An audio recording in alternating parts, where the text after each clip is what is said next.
ce qui se passe ici à la Poste, c'est que vu le procédé qu'on est en bourse, à un moment donné, il y a eu des investissements faits par l'entreprise, mais des mauvais investissements, qui a comme conséquence des coupes budgétaires. La Poste nous a déjà annoncé qu'il n'y avait pas de budget prévu pour le personnel, puisque tout l'argent était dédié aux actionnaires.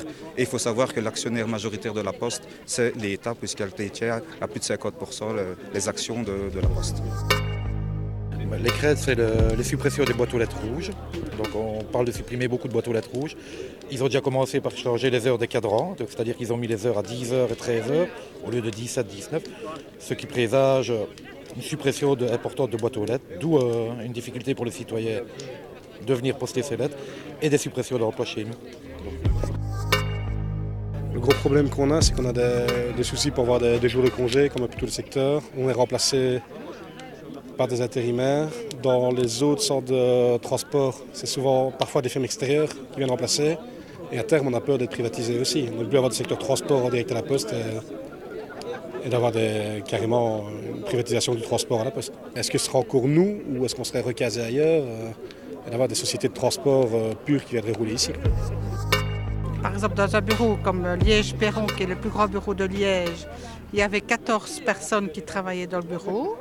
Et maintenant, à la dernière réorganisation, ils ne sont plus que 7.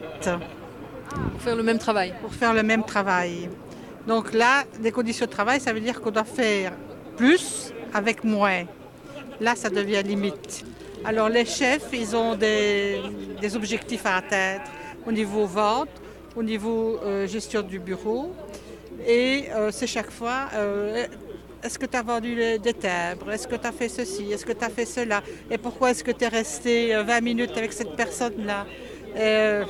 C'est vraiment, vraiment très stressant. On nous sert de plus en plus, il faut toujours en faire un peu plus, c'est toujours un petit coup de un peu plus, un peu plus, un peu plus. Et on se retrouve dans une situation qui devient critique. Maintenant, j'ai connu des années où les facteurs finissaient à 1h de l'après-midi. Et maintenant, on se retrouve avec des facteurs qui finissent à 4h, 5h, sans manger, sans quoi que ce soit, qui rentrent chez eux en pleurs. Et évidemment, ça dégoûte les gens de travailler à la Poste. Et pour finir, vous vous retrouvez systématiquement avec des gens qu'on est obligé de renouveler en personnel, mais qui n'ont pas d'expérience de terrain. Et évidemment, la situation se détériore.